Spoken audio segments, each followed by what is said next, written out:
प्रेरणादायक कहानी। सर पर सवार एक बार अपनी समस्याओं पर विचार करने के लिए बहुत सारे खरगोश एक स्थान पर इकट्ठा हुए। एक खरगोश ने कहा, हम सभी जीवों से अधिक सुंदर हैं।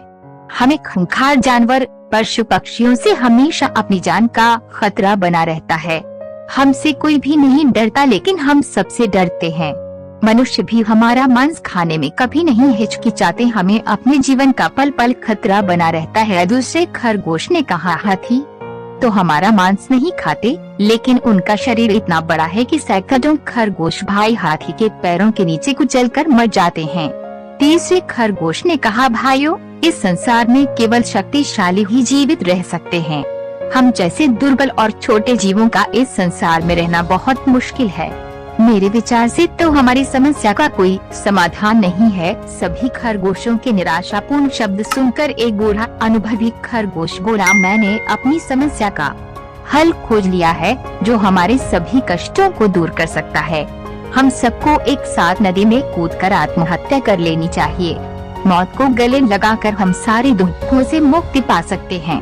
बूढ़े खरगोश की बात सभी खरगोशों को बहुत पसंद आई। वे सब इकट्ठा होकर आत्महत्या करने के लिए एक नदी के किनारे चले गए। सभी खरगोशों में आत्महत्या करने की इतनी जल्दी थी कि वे सब आपस में झगड़ा करने लगे। खरगोशों को लड़ता देखकर नदी के किनारे बैठे सभी मेंढक बुरी तरह डर गए और जल्दी से पानी में कूद गए। तभी बूढ़े खरगोश ने अपने साथियों को नदी में कूदने से रोक लिया और उन्हें समझाते हुए कहा, भाइयों, हमें हिम्मत से काम लेना चाहिए और आत्महत्या का विचार छोड़कर अपने मन में जीने की इच्छा जागृत करनी चाहिए। हमें उन जीवों के बारे में भी सोचना चाहिए जो हमसे भी कमजोर हैं। हमसे कमजोर जीव हमसे डरते हैं। इस संसार में हर प्राणी अपने से बड़े और शक्तिशाली से डरता है। इसीलिए तो कहते हैं कि सर पर सवार शिक्षा। इस कहानी से हमें ये शिक्षा मिलती है कि स्वयं को कभी भी कमजोर नहीं समझना चाहिए।